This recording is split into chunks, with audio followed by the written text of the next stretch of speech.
Okay, let's begin with a brief story that is related in the Talmud, that there was a Roman lady that came over to a rabbi and asked him, how is it that God has put so much wisdom in such not an appealing face? Apparently his face was not very appealing. He didn't look as handsome as others. And she asked him that question, how come is it that God has put so much wisdom in such an individual? And he said to her, let me ask you a question. You know, a Jew always answers a question with a question. How do you store your wine? Where do you store your wine? So, I store my wine in the basement in large wooden barrels, wooden caskets. The rabbi tells her, I'm sure you have many parties, you have many guests come over. Wouldn't it be nicer, wouldn't it make more of an impression if you would serve the wine, if you would store it in golden caskets and not wooden caskets, befitting the guests? After all, it's nicer. And she said, you know what? Why didn't I think of that? That's a good idea. And she went and instructed all her servants to take out the wine from the wooden caskets and put it in golden caskets. And then she invited all her guests to show off her golden jars or whatever. And when, of course, the guests started tasting the wine, they put it down immediately. It wasn't tasty at all, and it had a sour taste. And she went over to the rabbi after the party was over, and she asked him, why did you give me such bad advice?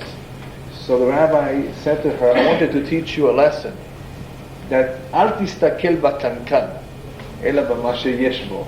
Don't look at the outer shell. Only what is in it is what's important. The outer shell might be beautiful. Gold might be impressive. It might be very shiny.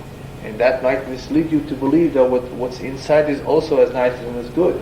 But as you saw yourself with the wine cannot be stored even in the most beautiful casket, jar or barrel, because it just won't store well. The best place to store it is in the simple wooden barrels. And the same thing with the wisdom. God does not necessarily put wisdom in those who have beautiful faces and those who are handsome. They can be very simple and they may not look very appealing on the outside, but they contain a lot of wisdom. One has nothing to do with another. The point that I want to bring out from this story is what I just finished saying before, is al tistakel bakankan. Don't look at the outside. It can be very misleading. Look for what's inside. We are misled to believe that what we see is true and real, but it's a wrong perception. We don't necessarily see what is really going on. Our eyes mislead us. We are not very good judges in judging a situation simply by seeing it, by looking at it. This is an important point with the subject of tonight when we deal with the meaning of pain and suffering in one's life. People misunderstand it. And this is a very important topic in Judaism. Extremely important topic. Not because Jews have suffered so much, but because a lot of Jewish ideas and concepts are to be found in this subject. The rabbis have made several introductions in this area, some of which we learned from when we were little children. And if you were in a Jewish school, you may have come across them. The rabbis wanted every Jewish child to be trained from early on that kol man da'avid rahmana letab avid.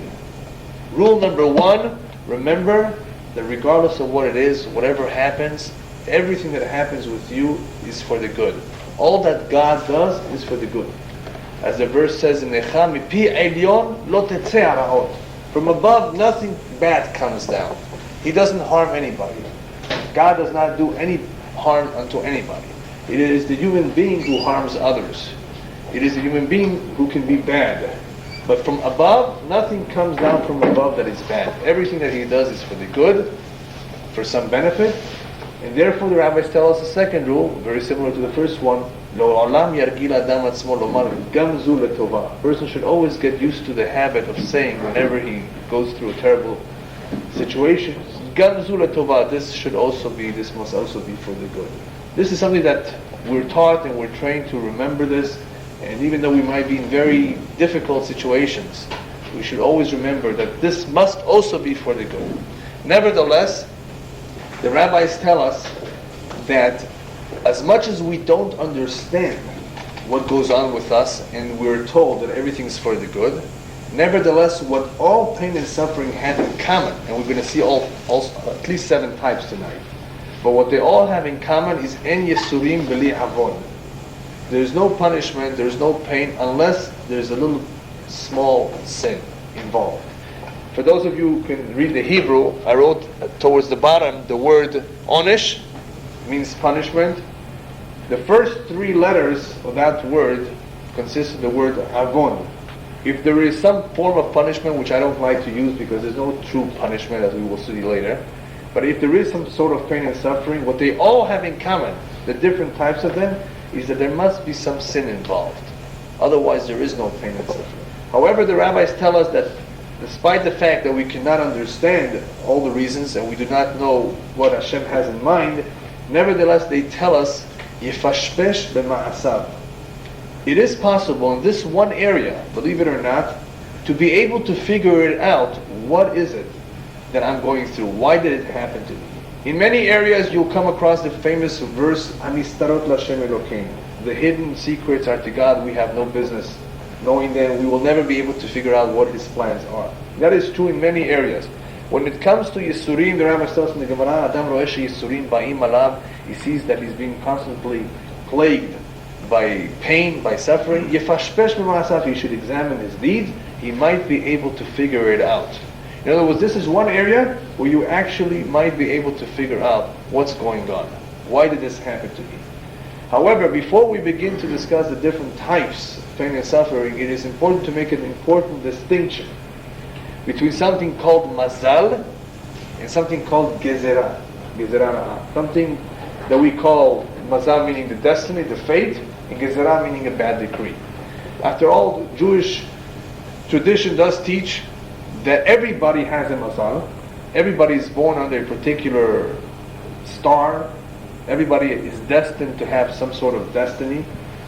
And what people misunderstand when they quote En mazal Yisrael, the Jewish people have no mazal, they misunderstand that. What that means is that we do have it, but we can change it. It could be modified through teshuvah, tefillah, tzedakah, through repentance, through charity, through prayer. It could be altered. We have a way out of it, but it does not mean we don't have one. We all have a mazal. We're all born under a particular mazal which guides our life. And many of the things that happen in our lives, whether they're good things or uncomfortable things, can be attributed to the mazal. If one is not doing well, he's being laid off every other week from every job he takes. It does not mean Hashem is upset at him. It does not mean that he did something wrong, that he committed a sin. It could just be that his mazal is no good. This is a very important distinction. It just could be that that is the mazal he was born, and no matter what he tries, he won't do as well. There are others on which people have used the saying, whatever he touches turns to gold. That's because it's his mazal. He did not do any mitzvah, he did not necessarily do a good deed. That is his mazal. Why is that his mazal? That's another topic. That's the topic of mazalot. Some other time we'll talk about that. But the idea is that many, many things in our life, and I can say probably the majority of what happens with us, except for the area which we call b'chira chofshit, of free will, that has been predestined or predetermined from the moment we were conceived. Not from the moment we were born, from the moment of conception. 40 yom kodem yetzirat havlad. The rabbis tell us 40 days before the formation of the fetus, it is determined what will be with this individual, who he will marry. Will he be rich or poor? Will he be tall or short, intelligent or not? All of these is decided at that moment, into which he is brought into a mazal that fits those decisions, those ma'alot, those benefits that he's going to have, or those things that he's going to be lacking. All of that is determined at that moment. Before conception? Before you get Yes, we'll ask questions a little later. Yeah. Yes. At the time of conception, 40 days before the formation of the fetus. Because at that point of conception, that is the time when the neshama is being selected. Which neshama, which soul is going to enter that body. That is, of course, where the Kabbalah says it's extremely important that the couple have good thoughts and that they prepare themselves in a clean way with the right things in mind when they are together, because that can make a big difference as to what neshama enters that body. Then that makes a big difference, their thoughts and how they prepare themselves for that moment. In any event, that is all mazal. It is a very difficult area to understand as to why people have a certain mazal, but we're going to touch a little bit on it tonight. That is one distinction, the distinction of if this is a mazal or if this is a gezerah. What is a gezerah? After all, even though we have a particular mazal, we have Rosh Hashanah every year. And Rosh Hashanah, as I think most of you know, is a time of judgment when decrees are made, for good or for bad. What are these decrees for? Everything has already been established by the mazal. These decrees can change the mazal, for the good or for the worse, for this year or for the coming 3, 4, 5 years. All of that is decided in Rosh Hashanah Yom Kippur. So it's important to distinguish between what is happening to me right now. Is it mazal, or is it a gezerah, or is it a bad decree? How could we know? I don't think anybody has a clear answer to that if you can really tell 100% if something is a mazal or a decree. But there's one way you can know. If you see, like they say, when it rains it pours, if you see one thing after another going wrong, you got a flat tire yesterday, today you got a large medical bill for something, the next day you're being sued for something, the next day you're being laid off, or the next week after week, day after day, things just go wrong, things are not going well in many areas, not only one, in many areas of life. Then you know they're after you. It's a bad decree, they're waking you up, it's something that you did wrong. However, not everybody, of course, has that kind of a situation where they're after him day after day with all sorts of things. So that's why it becomes a little difficult to tell, what is it? Who are we to blame here? Just a bad mazal, or is it a bad decree? But again, the rabbis did tell us, Yifashpesh b'ma'asav. Examine yourself, and if you find that you did something wrong, it can very likely be that it's because of that you just went through some situation. And we'll talk about that a little bit later on, when we talk about the different types, 7 types of Yisurim. Once we understand that there's something called Gezerah and Mazal, we will also understand a little bit another topic, the topic of Tzaddik Ve'Ra'lo and Rasha Ve'Tovlo. One of the most difficult topics, and that is, why is it that sometimes the righteous are suffering and the wicked are having a good time? They're having a ball, right? Nothing happens to them. They don't do anything the Torah says. On the contrary, they're bad, they're evil, they do everything they're not supposed to do. And it appears as though they're getting away with it. But what did we say in the very beginning? It only appears. It's the perception that is misleading. We see the righteous, 1 million kids were butchered in the Holocaust. What did they do to deserve that? It is we are misled because we see and we have questions. We don't understand. But these questions have answers. When we spoke about the Holocaust, we spoke a little bit about what all that meant and what it was for. It doesn't mean we have all the answers, but what we do know is that what we see is not necessarily the truth, and we are being misled. And that's why a lot of people are confused. When it comes to the subject of Tzaddik, Ve'Ra'lo, Rasha Ve'Tovlo, they say if this guy is righteous, if he's all these mitzvot, if he studies Torah, why does he deserve this kind of a life? They don't understand that there's something behind this. When does a person become a tzaddik? Let me ask you. When did a person decide that he's going to be a good man? When he was a baby in his mother's womb? No, it couldn't be then. When does one become a tzaddik? It's a job of a lifetime. It does not happen overnight. It takes 10, 20, 30 years, 40 years, and even then you're not sure if you're a tzaddik until the day you die, and they say if you were one or not. So therefore, it's throughout one's lifetime that one is choosing to be good or bad. If that's the case, it cannot be that the mazal that a person was born into has anything to do with what he chose to be. It has already been predetermined before he was born, before he decided if he would be a tzaddik or rasha. It was already predetermined what kind of a life he's going to have. He's going to win the lottery, or he's going to lose tons of money, how much aggravation he will have. All of this has been predetermined. That is part of the package that we call mazal. It has nothing to do with how much of a tzaddik he becomes. He later on decided that he will be a righteous person, or he decided that he will be a wicked man. Will that change his mazal? No, mazal does not necessarily change. You're born with it, and it usually stays with you till the last day of your life. We happen to be fortunate that we have what we call in Hebrew protectia. We have pools upstairs. We can change that mazal. If we pray hard enough, if we do teshuvah, we can change that mazal. But now we come to the big question. Does it pay to change the mazal or not? If somebody has a bad mazal, shouldn't he pray that they should change his mazal? And I'm going to share with you a couple of stories that you might have second thoughts whether it pays to change the mazal or not. There was a couple in the time of the Gemara of the Talmud who was extremely poor, and the wife of this tzaddik, of this righteous man, always complained to him. You know, the women complain a lot. You know, but the rabbis tell us that especially if there's no bread at home, then you can't blame them, because that causes a lot of trouble. If there is bread at home, there's parnasah, then there's a little bit more shalom bayit, there's more peace at home. She would always bother him. How come it is that when people come to you for blessing, you bless them and the blessing comes true? Why can't we bless ourselves? Why is it that our neighbors are doing so well, they have everything, and we're so poor, we barely have anything to eat?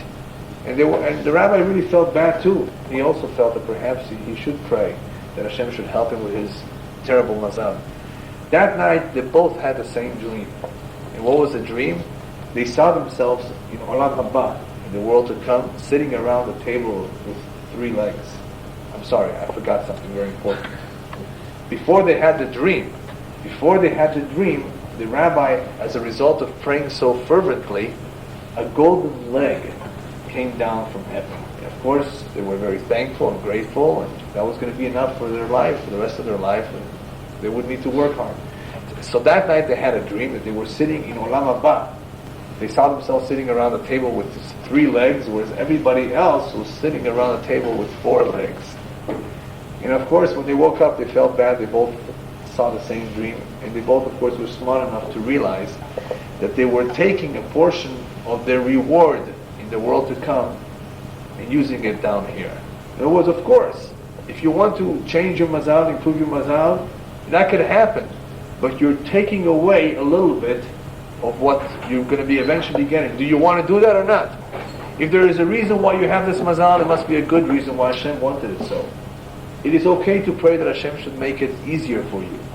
But to change it entirely, it may not be such a good idea, as we will see later on. That sometimes it's better to just leave it that way and accept it the way it is. Before I go into the second example of changing the mazal, I have to explain another concept, another idea. And that is the idea of sachar va'onesh, reward and punishment. After all, we are going to be talking about sin and pain and suffering that is related to sin. We must understand what's the connection between the two. For those of you who have been to some of my classes, we've talked about what a het is. A het is a sin. But what it also means is that when a Jew commits a wrong, he is distancing himself from the Creator.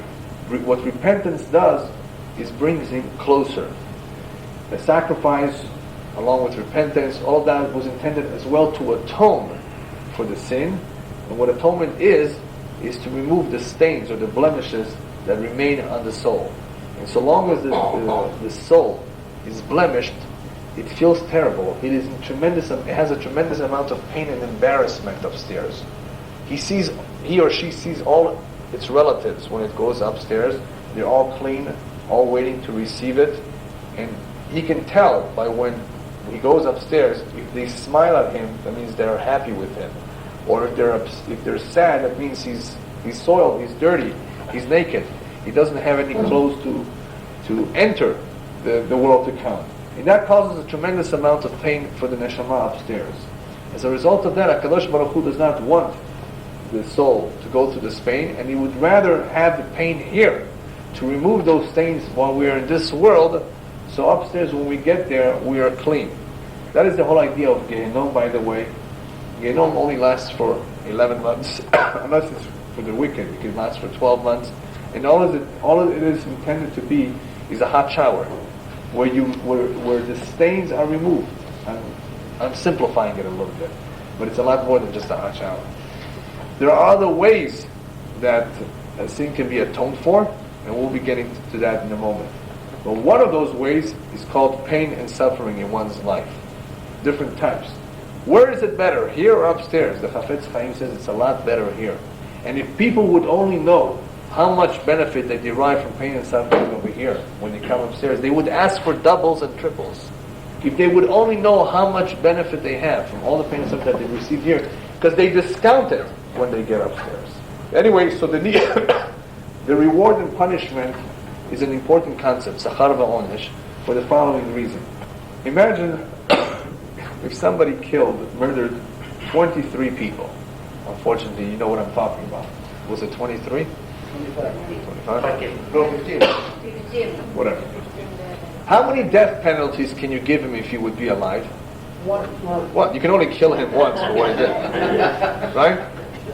How is he going to pay for the rest of it? Okay. Now you're beginning to understand that Sachar ve'onesh cannot exist in Olam Hazeh entirely. The full reward and punishment for one's deeds cannot all be paid for in this world. This world is too short. And an example I gave you is a good example of how you cannot fully do justice to somebody who did so much evil. The same with a reward. It is not possible to give someone all his reward in this world, because it's not the same currency. What are you going to give him? Dollars, pesos, francs for putting on tefillin? I mean, it's not the same reward. Because even for putting on tefillin one day in your lifetime, all the money in this world would not be sufficient to pay him. Because the mitzvot, the reward, are spiritual rewards. And you cannot give somebody spiritual reward in this world, which is a material world. And it would not be sufficient, the number of years that we live, to pay him back. So reward and punishment cannot fully be taken care of in this world, and most of it is reserved for the world to come. However, certain times and certain deeds are accounted for in this world. Partially is in the pain and suffering that one has for his sins, and some of the reward is also paid, but it's not real. It's not the real reward. The rabbis call it the interest. It's only a little bit, the interest. The principle you're still going to get in the world to come. We were talking about changing the mazal. There is one situation where they do let you change the mazal. There was a story with a couple who was childless, and the man would always go visit his rabbi, a very righteous tzaddik rabbi whose blessings came true. And his wife always, this wife also bothered her husband. Why don't you beg your rabbi to give you a blessing that we should have children? You never ask him about that. You never even bring it up. Mention it to him next time you go. All right. They were already old, this couple, and the man figured, okay, what do I have to lose? He went and asked the rabbi, can you please bless me that we should have a child? The rabbi says, from what I can tell, you're not meant to have children. That's your mazal. However, if you insist on having a child, there's one way I can arrange it for you. If you give up your wealth, if you're willing to lose your business, to give up your wealth, I can do that. I can take care of it for you. You can exchange. The man said, of course. No, he said, go ask your wife first. Okay. But as you know, who more than anybody else wants to have a child? The woman, of course, immediately accepted. And sure enough, she became pregnant, and she bore a child. And little by little, they started losing their money. They started losing their business. In last years of their life, they were poor, but they had a child. So it is possible sometimes to exchange. But in reality, it is always best the way one has it. Because Hashem knows best what a person needs. What his masal should be, depending on something that is called Gilgul, which we'll talk about in a moment. Before I start talking about the different types of Yisurim, just want to share with you another saying that the rabbis tell us, and that is Havivin Yisurim. The rabbis tell us, Havivin, they're so good. They do us so much good. And as I told you before with the Chafetz Chaim, made the more, the better. There were other rabbis who said, I don't want the reward for it, and I don't want to have anything to do with it. The reason why some rabbis said that is because not everybody understands what they're going through when they have Yisurim, when they have pain and suffering. And therefore, in some ways, it is best not to have them at all, even though the credit that you get is immense. On the other hand, the other rabbis said, Chavivin Yisurim, because they accomplish a great deal in this world and in the world to come. So let's begin to see, what do they accomplish?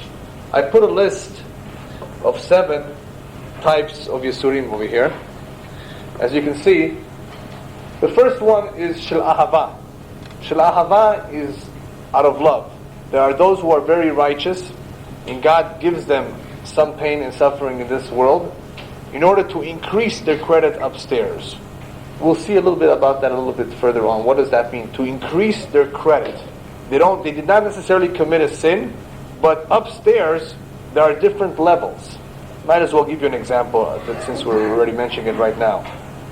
Let's assume somebody did everything correct, and he goes upstairs and he finally arrives at his resting place, and then he sees that there are people above him. There are higher levels that he could not go there. And that causes a tremendous pain. Why can't I go to that point? So they tell him, you cannot go to that point because you shaved your beard.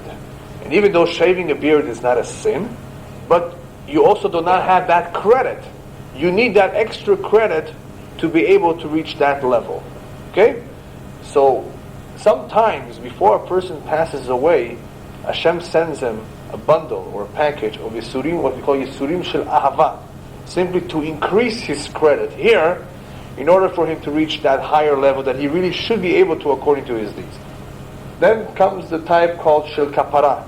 As we mentioned before, pain and suffering do atone for one's sins. And usually that comes in the form of a very, very difficult disease. But it could be anything. It could be a car accident. It could be losing money. It could be anything which is really painful, can be, and many times all it is Yisurim Shel Kapara. As we said before, it is better if we have it here than we have it upstairs. Then there is Yisurim Shel Bitul Torah. Somebody who's supposed to be studying Torah and instead goes out and plays golf during the time that he should be learning Torah. Remember, upstairs, it is not so much how much that counts. It's not the quantity, it's the quality. If somebody, imagine, bought himself a very expensive furniture set, spent $12,000 on imported Italian furniture, and he only gives $200 a year for tzedakah, there's going to be a tremendous accusation against him upstairs. He spends more on furniture than on charity. So there's nothing wrong with spending a lot on furniture. There's nothing wrong with having a nice car, having a nice home. But don't deprive the other areas of tzedakah, of Torah. Do it at least the same.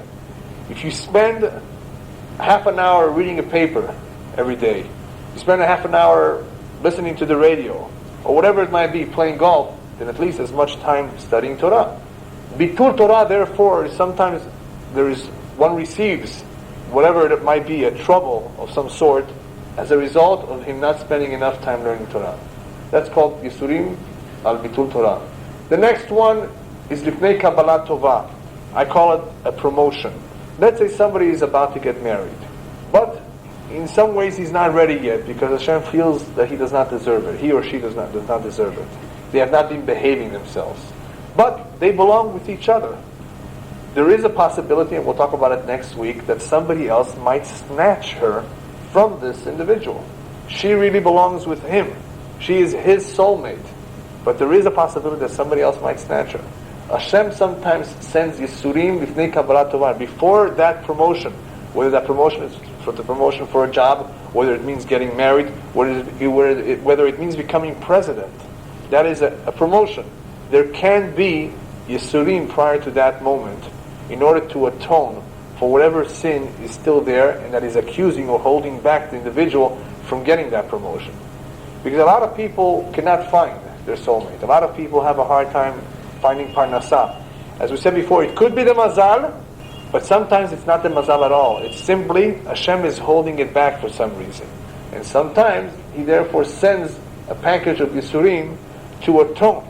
And that is why everybody, I don't know how many of you know, but our tradition says that the day of the Hatunah of the Chuppah is like Yom Kippurim for the Chatan v'Kala, for the bride and groom, and that is why they have a custom of fasting, because their sins are forgiven.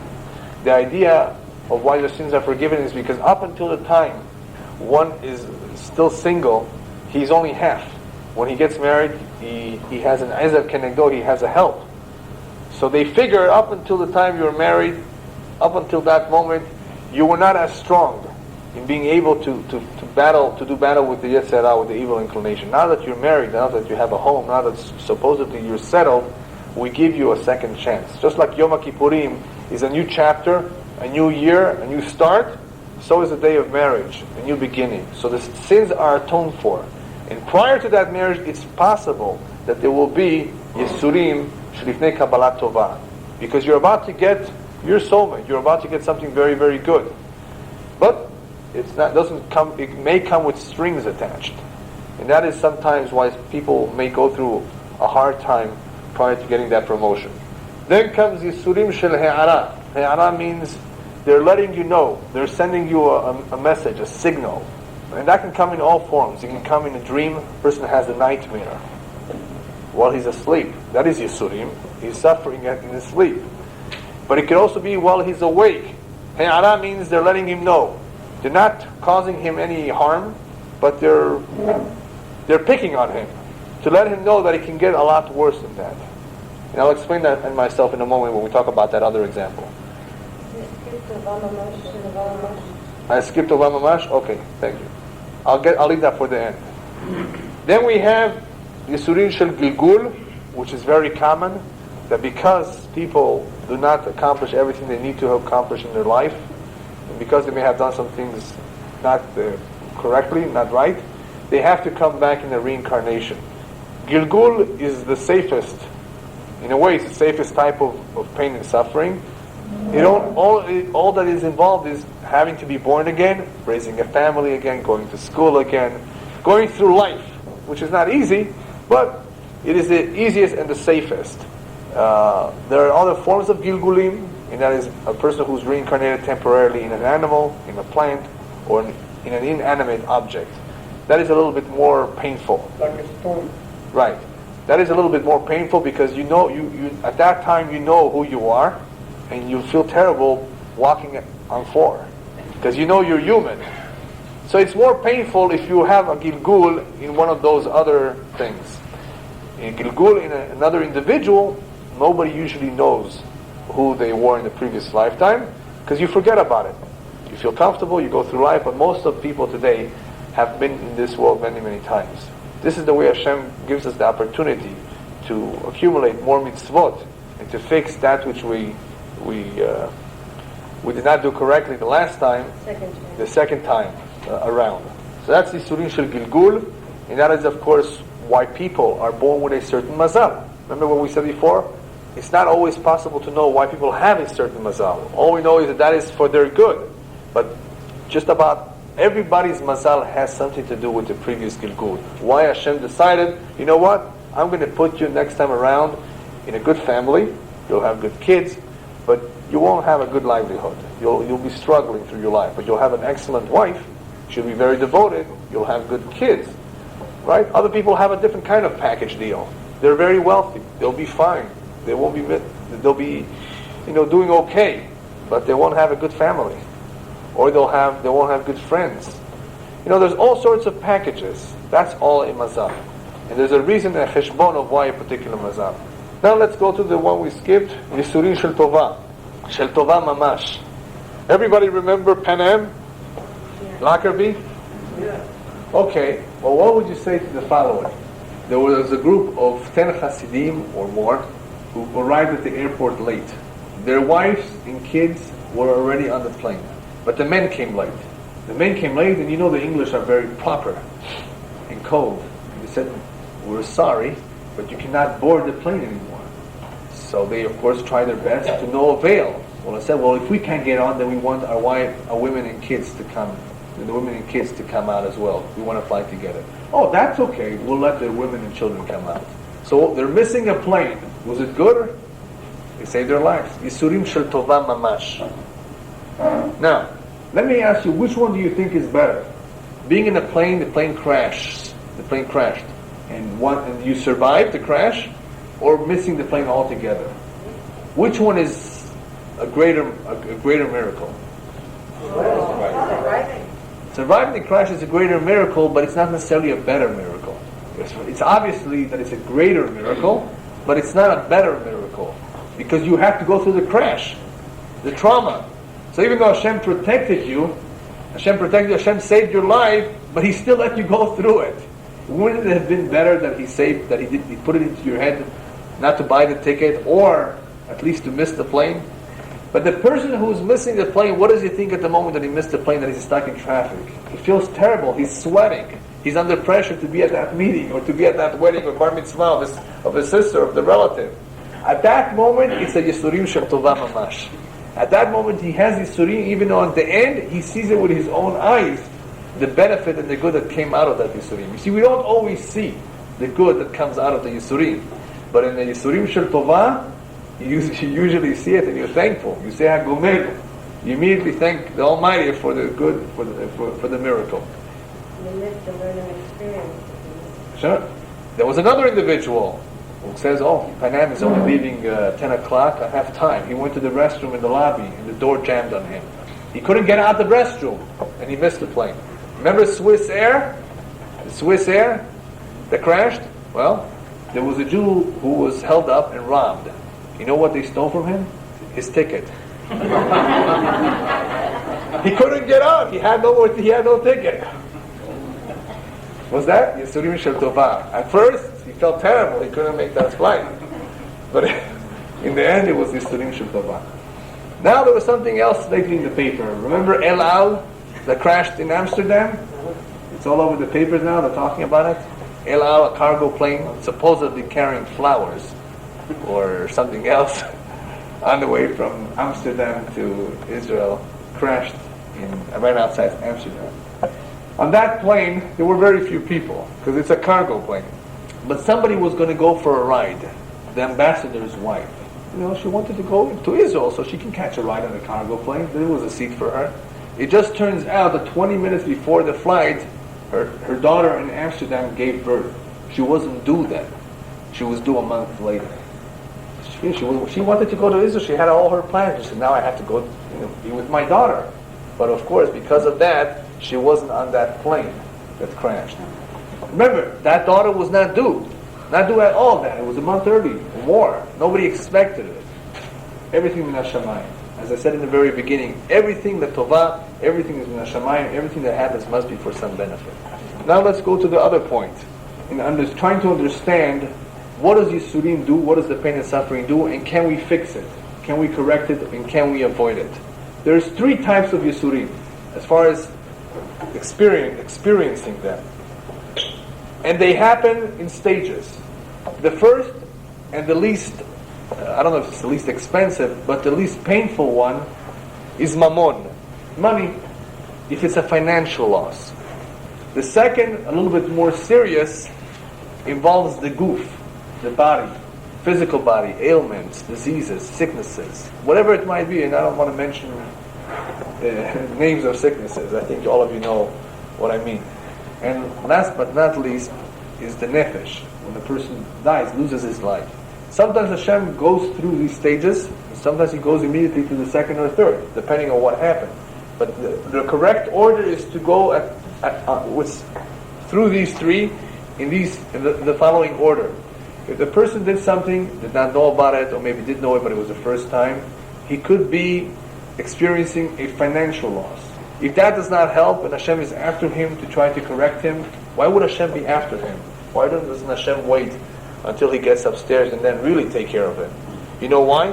Because sometimes an individual has a special soul. His parents may have been very special, good people. They already passed away. And they're in pain to see their child going astray. It hurts them terribly. It hurts the grandparents. It hurts the parents who are no longer here that their child is just losing it. So sometimes they beg Hashem to do something to him, to awaken him. So Hashem begins with mamonot, financial losses. If that does not help, he goes to the goof. And if that does not help, he sometimes has to remove the person. That's the goof, the body. And sometimes that individual is a youngster that is removed. Why? Because Hashem figures, let me remove him now while he's a saint, before he deteriorates. Because Hashem knows that this individual might deteriorate, depending on the circumstances he is in. And he goes immediately to the last stage of goof. But usually he goes in this order. And how do we correct these 3? Well, mammon, I believe I wrote it down over here, affects kalkala, in other words, on a national level. It affects the economy. Goof on a national level applies to all sorts of diseases and plagues. And nefesh on a national level, we're talking about countries.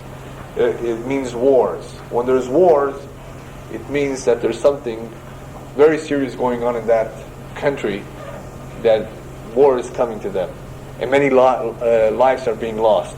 But anyway, in order to avoid them or to fix them, mamonot, how do you fix a financial loss, or how do you avoid financial losses? Tzedakah, which involves money. How do you avoid, or how do you correct something which involves the body, with chesed, with kindness?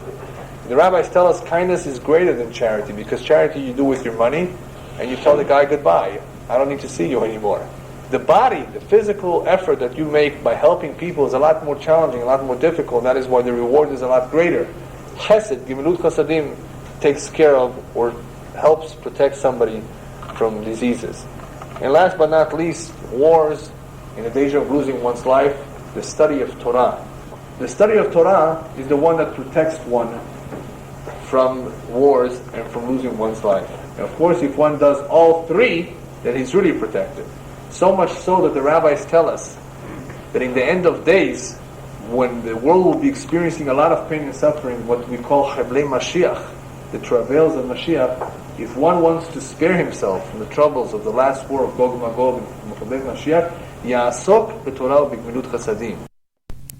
Give anybody, any family or any individual more pain than he can handle.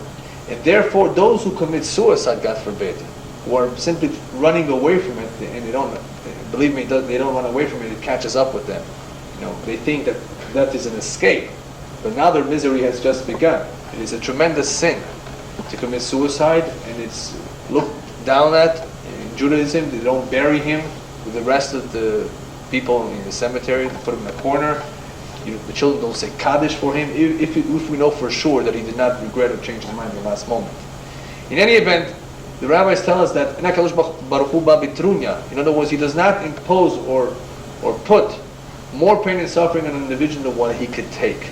So whatever we have, it means that we can also take it, we can also deal with it. And everyone is given something that he can take. He may not be able to take that individual suffering, but the individual, the pain that he was given, he can tolerate. So when people say the grass is greener on the other side, you must remember something. That when it comes down to choosing the pain and suffering, if you had a choice, people would in the end choose what they have over somebody else's pain. If you made the rounds and asked what everybody else has, and as they say in Yiddish, everybody trokta peko. Everybody carries some luggage. And if you would only know what that luggage is, you would be happy with the luggage that you have. Because what everyone has is what they can take. And Hashem does not give one more than what he could take, or more than what he can handle. In any event, there might be some individuals who will still complain, who will try to examine themselves, and will not be able to figure out why is it that they're suffering. What do we say to them? There's two things that we can tell them. One, just like the rabbis tell us to judge everybody positively and give everybody the benefit of the doubt. When you see somebody going into McDonald's with a kippah, him in McDonald's, some people think very negatively. What should you think? He's going to the restroom, he's going to buy a Coke. But some people like to think negatively. They immediately, I don't know why, that's the way they like to see things. They criticize and they only think negatively.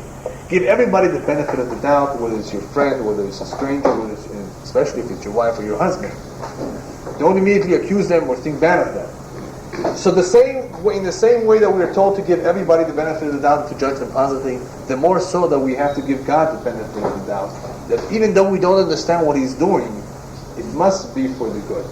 Give Him the benefit of the doubt. Another way of looking at it is count your blessings. You may be going through a difficult time, through a rough time, but you must have a lot of blessings that you can count. If you look around, you're healthy, you can walk. There are a lot of people in the hospital. Why don't you go visit a hospital and see how many people are in a worse situation than you are? This is what we tell people. In other words, if you're trying to console, to comfort someone, which it might be very, very difficult, these are the things you tend to tell them. That give God the benefit of the doubt, count your blessings. After all, there's something good that you have, depending what he has. Some people don't have too much good; they have very little. But I'm sure everyone has something good. And if a person looks at what he has instead of what he does not have, he will always be a happier person. The reason why a lot of people are miserable in life is because they're always looking at what they don't have, what they still don't have, what they would like to have, what the neighbor has. But if people would concentrate instead on what they have and the blessing that Hashem has imparted on them, they would be a lot happier about life. And last but not least, I just want to spend the last 5 minutes on the pain and suffering of the generation of the Mashiach. We talked about the pain and suffering that individuals have, and we realize that it's all for the good, that in the end it's all an atonement, and it's best if we receive it in this world. But what about the pain and suffering that the Jewish people as a whole have been going throughout history, have been going through, and especially the great package of pain and suffering that they will receive at the end of days, which has begun with World War I and World War II. Tremendous amount of suffering. What is this all about? So let me share with you what the Chafetz Chaim said. There was once an individual who had a hardware store. And people would go by the store and buy tools and whatever in that shop. One day, somebody came by and he saw that the door was locked. Okay? And there was a big sign inside that he's liquidating the business, and whoever owes him money should come and pay up. And the owner of the store, that's exactly what he did. He was closing up shop, liquidating his merchandise, collecting all the debt, and people who did owe him money were all surprised. You gave us credit for so long. What's happening right now? And he basically told them, listen, I'm closing up the shop. So I need to liquidate I need to get rid of everything and collect all my debts. That's it. The business is closing down. So the Chafetz Chaim said the same is true with the Galut. The Galut is the diaspora. God is closing up the shop. So he has to liquidate all the debt. And there unfortunately has been a lot of debt accumulated over the years. And God in all His mercy has scattered the pain and suffering over the years throughout history. He didn't want us to have it all at one time. It would have been unbearable. So He scattered it throughout history. But now the time is coming very close. Days are accelerating towards Mashiach, and there still is some debt. So that is why the last days before Mashiach are going to be the most difficult, the most painful, because there's still a lot of debt that has to be collected. And there is no more time for all the different types of Yisurim, Kilkulim. It's all going to be finished. People are not going to die and be born again and come back to finish. So all of this has to be collected in some way. And throughout the various wars that we had in Israel, the World War wars that we had, and what is still coming, will all account for the rest of the debt that still has to be paid. And of course, it is the hope of, of all of us, that in the end, the Prophet's words come true, and that is that Berachamim Gedolim Akabetzech. That we hope that in the end, it will be through mercy that He gathers all the Jews from the world. What I mean by mercy is because it could be either with din or it could be with rachamim. If He gathers us, it could be with justice, with a lot of war, with a lot of tears, or it could be with rachamim. We have to all pray that it should be berachamim, because we know that it's coming. There's no doubt whatsoever. And if you want a prediction, just look out for the end of the summer. The end of this year, 57, 59, is supposed to be a very tumultuous year. It has nothing to do with the year 2000. It has to do with a lot of events that have been predicted, and certain things are developing right now as we speak. Not necessarily in Europe, but in India and Pakistan and elsewhere, that are very disturbing. And this is all showing a trend. And if you have a little bit of time and patience, I'm going to share with you the latest news from Israel. Anybody is in a rush to go home? No? Okay. Nobody heard the latest news from Israel? Israel right now is shuddering. This past Thursday, there was something unusual that happened. Something that has not happened for 70 years, which is causing a lot of people to shudder. A lot of people who are not religious, and religious too. A lady in Dimona, her husband who had passed away, and I don't know all the details, her husband who had passed away 3 years ago, entered her body to possess her, what we call the dibuk. So maybe you'll fill us out, whatever details I miss, you'll tell me. They tell me it's in the internet, but I couldn't find it. This is the first time in history that anybody knows that a dibuk has been recorded on tape. They saw the man, they heard the man's voice coming from the woman's stomach, that how he wants to kill his wife. how he does not want to leave her body, how they don't let him into Gehenom because he's committed so many sins. And he's in a place called Kafakela, which is no man's land, being pursued by Malachei Kabbalah, by these spirits, destructive spirits who don't give him any peace. And he begs for a tikkun, that the rabbi should help him, but he would rather stay in this body. They brought the woman to Yerushalayim, many Kabbalists, many Mekubalim came and blew shofarot and promised that they will make him a tikkun, they will say Kaddish for him, whatever they did. I don't know all the details. At the end, he left they asked him to leave through the nail, to the toe, to one of the toenails, to cause less damage. She's in extreme pain. Her leg has become very swollen, and she's now in the hospital. But the sounds, the voice of this dibuk has been recorded. Now, why do I mention this? Many of you maybe already heard of dibukim, perhaps not. The unusual thing about this is that the last one that we know of, and these things do exist, but the last one that was publicized was in the 20s, I think. And since then, many rabbis have said that we will not see them, because before Mashiach comes, Hashem will not necessarily make it so obvious to people. But apparently what is happening right now is that Hashem is sending the last signals and making it more and more obvious, little by little. And they play the recording on the radio in Israel, and many people are shaken by this, searching for answers, and perhaps hopefully waking up and doing teshuvah. So this is a tremendous event. I'm telling you that it's fresh, and there's no doubt about it, and it's recorded. So I'm hoping also to get my hands on this recording. It is a tremendous event. Let me just finish, and then we'll take questions. I just want to finish with this one last story, a story that tells us what happens with those who, after all of this, still don't get the message. There was a bus driver in Israel who was the son of a very special person, a rabbi, Rosh Yeshiva, I think.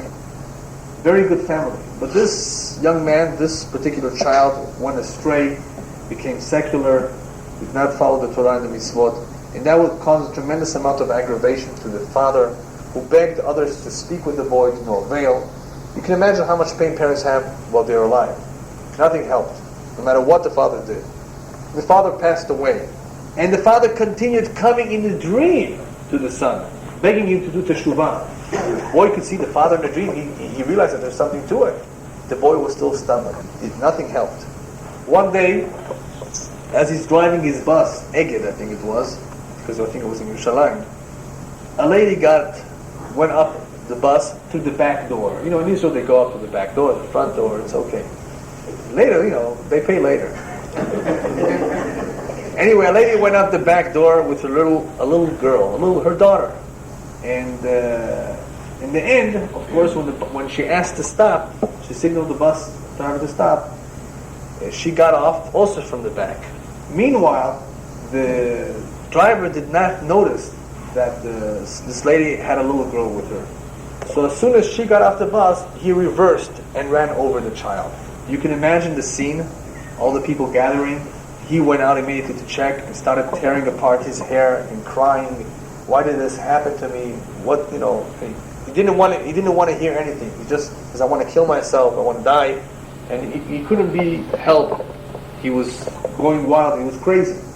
Until the lady herself, the mother of the child, told him, "Listen, I'm a chosedet b'teshuvah. I just did teshuvah, and I realized that this is a kapara, a kolet mitova. This must be for some benefit, for some good. I don't know why, but I know if Hashem did it, this is the way it should be." But the guy didn't want to hear from it. He says, "No." He says, "I'm going to kill myself." No. She said, "You know what? If there's anything that you can do for me, if you want to do something for me, there's only one thing." And he was listening, and she says, "Go to a seminar of Arachim, where they teach people the values of Torah, the truth of the Torah. If there's anything that you can do for me that will make me feel good, is to attend a seminar." In the end, of course, he attended a seminar, and he became a Baal Teshuvah himself. But it took all of this to happen, this terrible incident, to shake him up so much, more than anything else, to push him to eventually go to a seminar. Nothing else helped. It had to be in such a way, in an indirect way, where he would cause such a terrible accident. This is what drove him crazy. Nothing else drove him crazy. All the pain, all the musar, all the aggravation that he caused others, nothing. Unfortunately, it had to be this way. We hope, of course, that we don't end up like him, that after all the messages we get, we don't do anything about it. The idea is that we be sensitive. Right? When the rabbis tell us, "Yefashpesh b'ma'asav," it means that you should examine yourself because it is possible for you to figure out what is going on in your life. And finally, we say this in the pasuk says, "Hazora'im bedim'ah berina yiksor." Those who plow, who sow their fields with tears, in the end they will reap, they will harvest with joy. The Jewish people, who have throughout history shed so many tears in order to fulfill the Torah and Mitzvot, in order to go to Derech HaTorah, in the end, when the Nechama Gdolah, when the final consolation will come, could you imagine how great it will be? If we shed so many tears, the Nechama that has to be much greater than the tears will be so much greater. Berina yiksoro, we will harvest, we will understand then, as the pasuk says, Az yimales chok pinu, then our faces will fill up with laughter. We will rejoice when we realize what all the trouble and pain and suffering was for. It is only when Mashiach comes that not only the Jewish people, but the entire world will realize what everything was all about. But we don't have to wait for that moment. We can start from now by saying, Gamzu Latova. Okay, that takes care of it. Yeah, go ahead. Pakistan, you were saying something about Pakistan, and maybe something that's fucking going on there. Right, the Pakistan and India situation is a very delicate situation because they have excess amount of people and they may not be as careful with using nuclear weapons against each other. They may not care. And it is therefore a very volatile region. They've had many wars in the past. And that is a flashpoint. It could flare up at any moment. And that could lead to other problems too. So that is one spot where I would watch for. It doesn't mean that will escalate into something else, but we do know that before Mashiach comes, there will be many conflicts, isolated conflicts, and what they all have in common is that they will generate a lot of fear, especially amongst the Jewish people who might be very close to the scene. Yes? I didn't understand when you said that this man in the Dimona, Yeah. his soul wanted to kill the woman, the wife. I didn't understand why. He's a dibuk. He's a spirit that possesses. So why did he want to kill his wife? These spirits are bad. They're evil. And he basically did not want to leave his wife. I don't have all the details, so I can't tell you why he said what he said. He wanted to stay where he is. And if they would disturb him, he would kill her. And I get, even though it's the husband himself, this type of incidents are known even in the non-Jewish world. It's called exorcism and possession. But what's unique over here is that this is happening in public and it's recorded. And this is an opportunity for people to see sheyesh din v'yesh dayan, that there is a judgment, there is a judge, and that, there is a life after death. Something positive about this incident that happened in Denver. I heard today that a lot of people who are in the United States Right. are becoming more and more conscious about, maybe there's something going on in this world that they should be aware of, and then coming closer to God and going more to churches and synagogues. Yeah, I hope so. So, you know what I'm saying? So Sure. it's possible that this happened also for a group. No. People have free will to be good or bad, to do evil or to do good deeds. These two individuals chose to do evil. So the people are learning from this. Oh, but that might be the end result. Obviously, there's a Especially when before they were shooting these kids, they were asking them if they believe in God, and then when they said yes, with a smile they shot them. That's what I heard.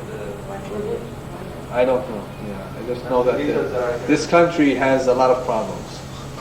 Yeah. Yes. Go ahead.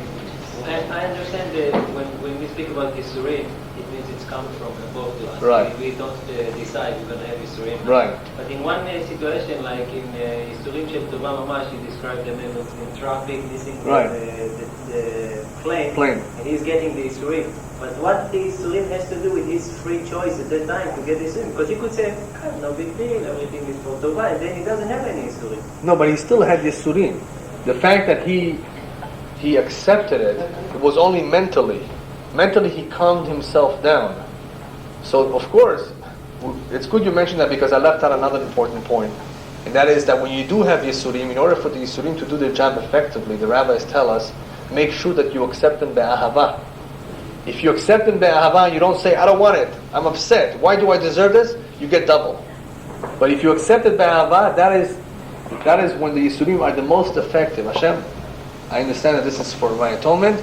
Those are called, that means that you are mekabel the Yisurim be'ahava, and that is when the Yisurim are the most effective. So when you mentally are calm about it, it is like you are accepting it, but you still went through some form of Yisurim. Yeah.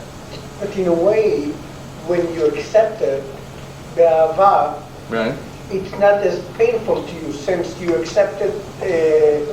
Right. That's So what I just said. With that in mind, then maybe your It's still your painful. payments in the next No, one no, will no, be no. greater No, no. since It's you still painful were not because upset or you're Didn't go not. smoothly. it's still nothing went smoothly. But Exactly. you accepted it. Of course, you accept it, but you still missed the plane.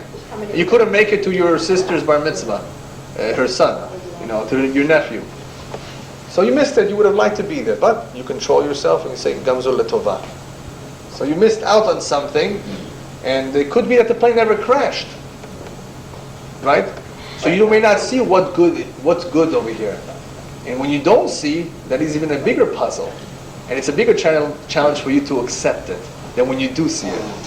But you mentioned earlier that if a person accepts pain in this world, it makes his next world Right. easier. Right.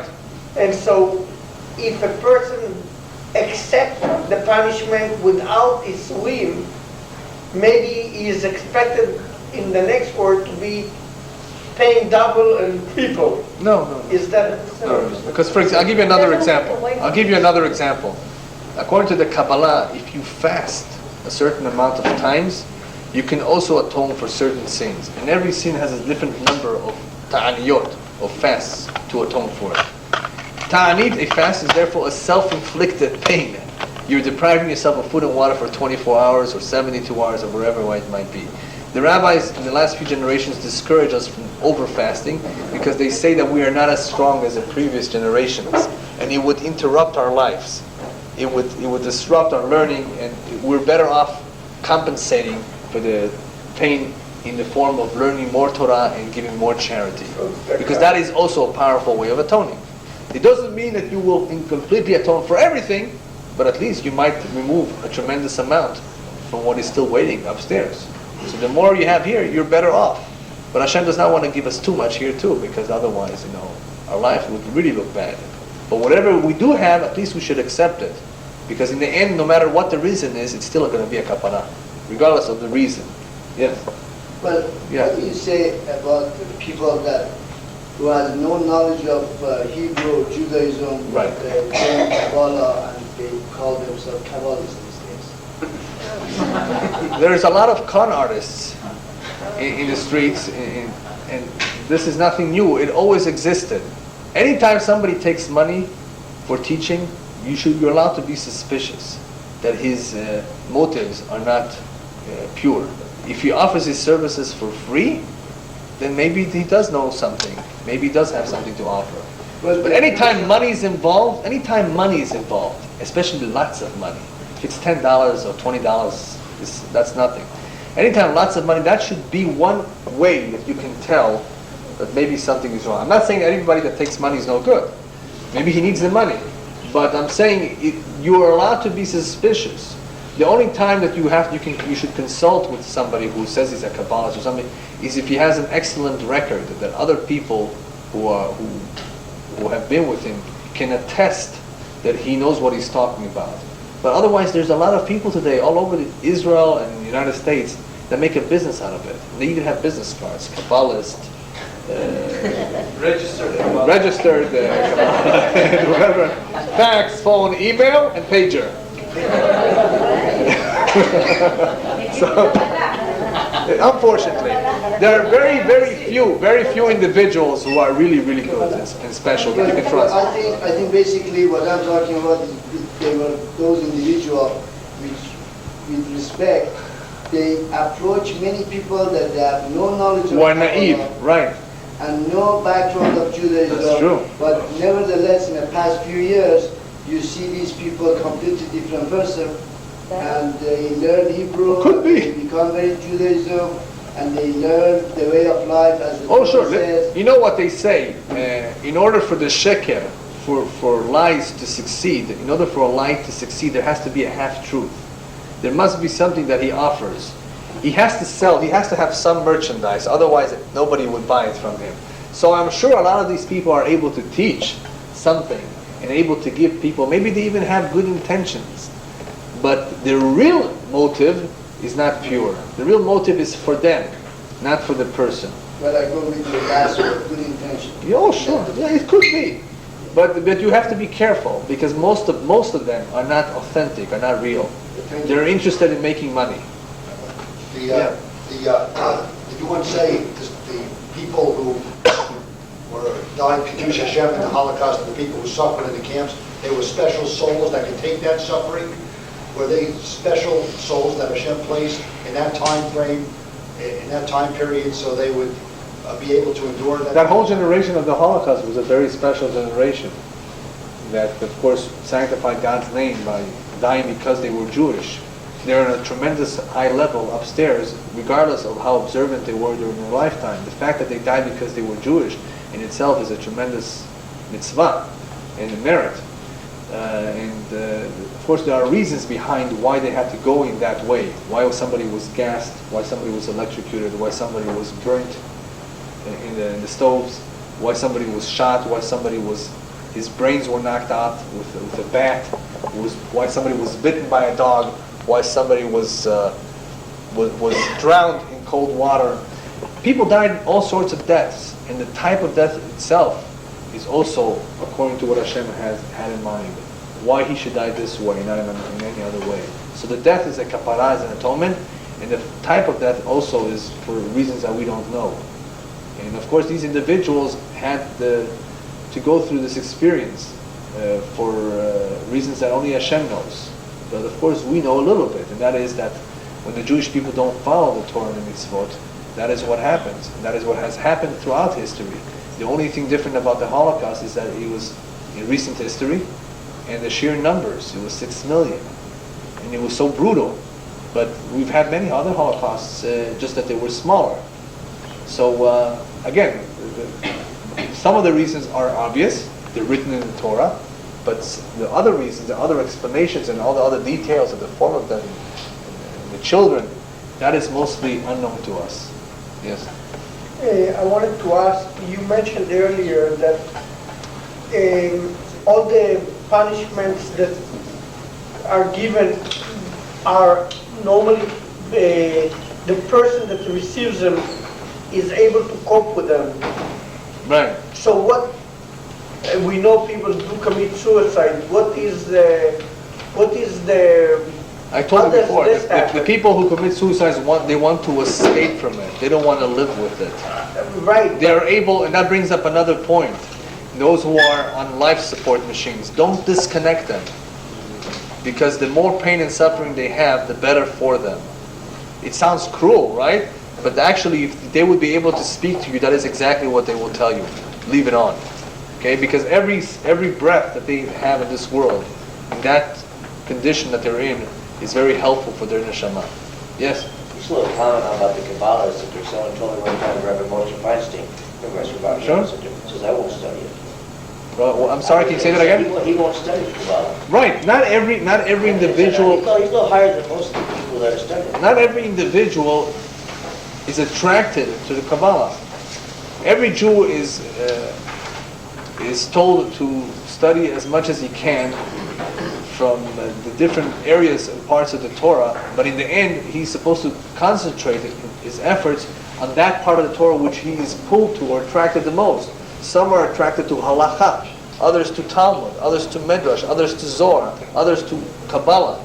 And if you are attracted to one area more than to another, all it means is that your soul has come into this world, in this reincarnation, to emphasize that part of the Torah more than the rest of them. But it does not mean that you should leave everything else alone. A Jew has to know a little bit of everything.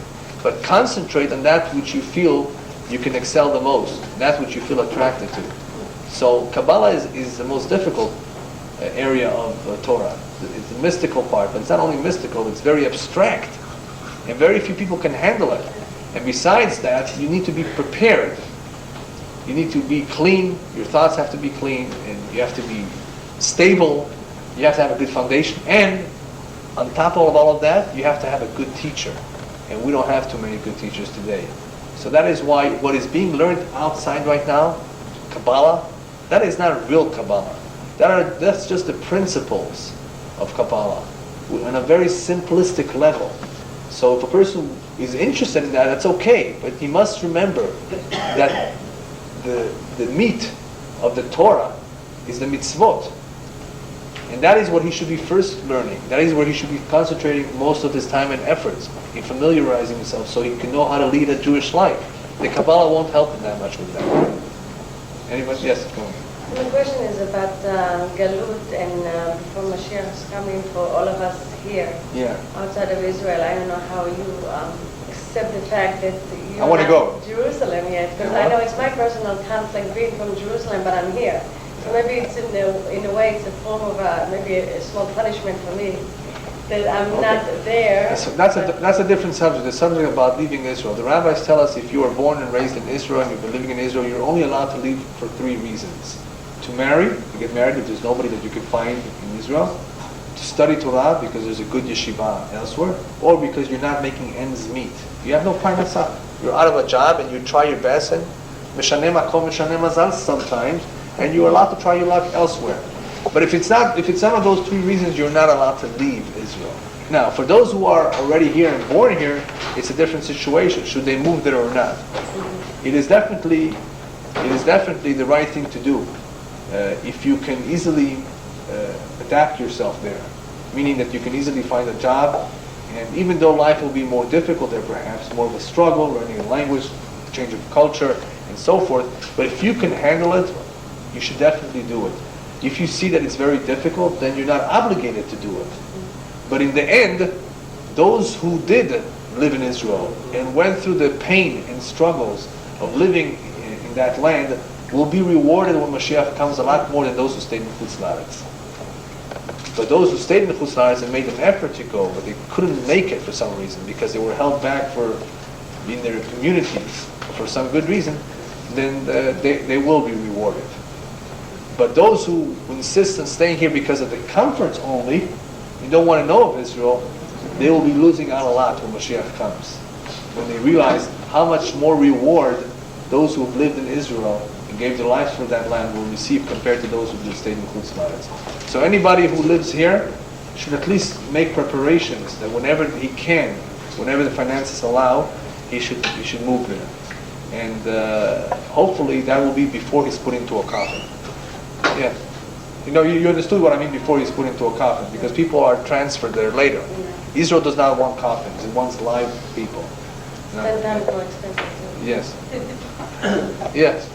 You said Avon and Onesh is the same letters, but what's the significance of the old shin in Onesh? No, what I was trying to point out is that you can see in the word Onesh, the word Avon, because that is what I said in the very beginning. What they all have in common is En Yisurim B'li Avon.